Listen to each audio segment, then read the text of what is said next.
मनीष सिसोदिया अपनी सीट को हार चुके हैं। मतलब हमारे साथ सुप्रिया श्रीनेत भी बनी हुई है और प्रेम शुक्ला जी भी बने हुए हैं। एक एक रिएक्शन दोनों से ले लेते हैं। सुप्रिया जी जल्दी से आपसे एक कमेंट। केजरीवाल पीछे चल रहे हैं, आतिशी पीछे चल रही हैं।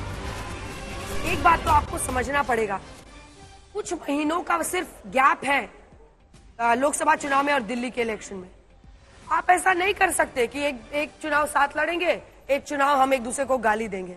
वो क्या बहुत बड़ा सेटबैक रहा आपके लिए? उनके लिए तो रहा ही रहा, आपके लिए भी हो गया। नहीं, बिल्कुल नहीं। और मैं दो चीजें जरूर बोलना चाहती हूँ। अन्ना हजारे को सुन के मुझे दुख होता है क्योंकि 12-13 साल बाद वो फिर जागे हैं।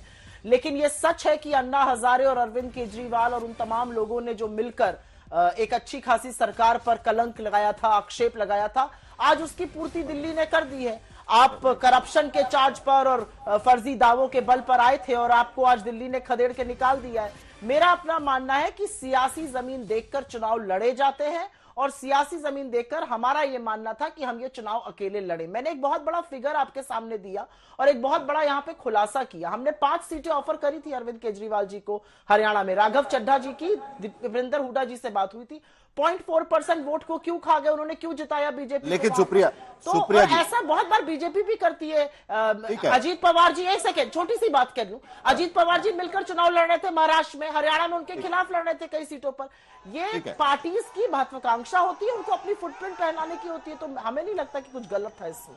मनीष सिसोदिया नजर आ रहे हैं यहाँ पर चुनाव हारने के बाद में, वहां से वो जा रहे हैं, प्रतिक्रिया देते हैं कि नहीं देखते हैं, क्योंकि वहां पर कोशिश की जा रही है कि उनसे बात करने की। मुझे लगता नहीं है कि वो बात करेंगे यहाँ पर, लेकिन चुनाव हारने के बाद मनीष सिसोदिया जाते हुए यहाँ पर नजर आ रहे हैं। छोड़कर आए, वो जंगपुरा से चुनाव लड़ रहे थे। पटनागंज में पिछली बार बड़ी मुश्किल से उनकी जीत हुई थी, 2,500 के मार्जिन से जीते थे और इस बार जंगपुरा है, वहां पर भी देखिए क्या हालत हो। मौसमी सिंह के साथ में जिन्होंने उनको हराया है, उन मारवा के बेटे उनके साथ में। लेकिन सुप्रिया श्रीनेत से मुझे एक छोटा सवाल जानना है।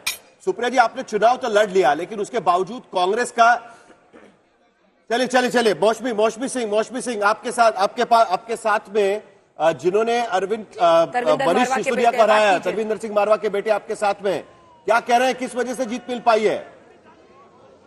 जी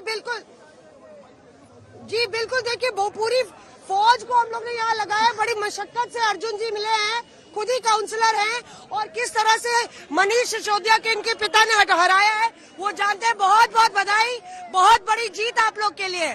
देखिए, मैं ये कहना चाहूंगा, जीत सिर्फ हमारी नहीं है, ये जीत उन सारे देवतुल्य कार्यकर्ताओं की है जिन्होंने दिन रात एक कर भारतीय जनता पार्टी को जंगपुरा में जिताने के लिए काम किया। और सबसे जरूरी चीज ये है कि भारतीय जनता पार्टी पिछले 70 सालों से आजादी के बाद आज तक कभी भी जंगपुरा में नहीं जीती है।